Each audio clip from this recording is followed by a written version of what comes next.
The SpongeBob mengeluarkan kerangka ikan, lalu menumpahkan semua tulang pasien yang patah.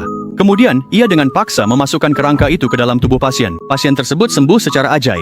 Bahkan para dokter pun takjub. SpongeBob istimewa hari ini. Dia tiba di rumah sakit sebagai sukarelawan. Setelah mengenakan seragamnya, dokter-dokter lain mengira dia adalah dokter sungguhan. Mereka membawa SpongeBob bersama mereka saat melakukan tugas patroli.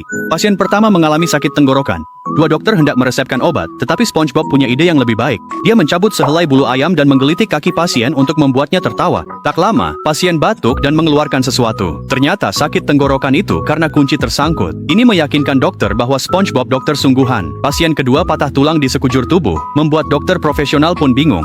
Namun SpongeBob punya solusinya. Dia mengeluarkan kerangka ikan, membuang semua tulang pasien yang patah, dan memasukkan kerangka itu dengan paksa.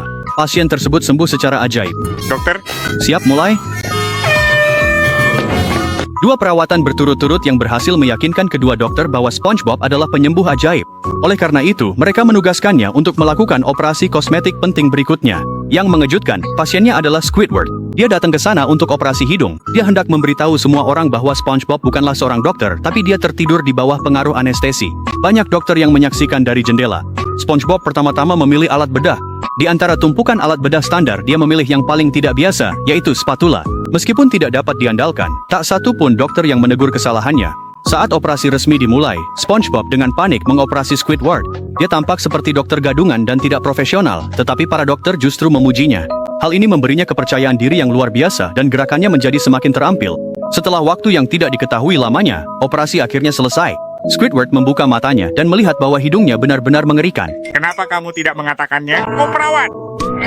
Tunggu, tidak, saya ingin... Ketika Squidward terbangun lagi, hidungnya telah berubah drastis. Hidungnya entah terlalu jelek atau terlalu aneh. Tidak ada satupun hidung yang sesuai dengan keinginannya saat ia terbangun untuk terakhir kalinya. Yang ia inginkan hanyalah agar SpongeBob berhenti mengutak-atik hidungnya. SpongeBob, aku akan melakukan apa saja asal... Bagaimana kalau hidung klasik Squidward? Hei, tidak buruk. Ini bahkan terlihat lebih bagus daripada hidung lamaku. Ya, aku memang harus menggunakan beberapa bagian tubuhku yang lain untuk membentuknya kembali. Lalu, alarm SpongeBob berbunyi, menandakan ia akan berangkat kerja di Krusty Krab. Setelah mengetahui bahwa ia hanya seorang juru masak, dokternya pingsan. Jangan takut para wanita. Adonis Sinus ini kini tersedia di pasaran.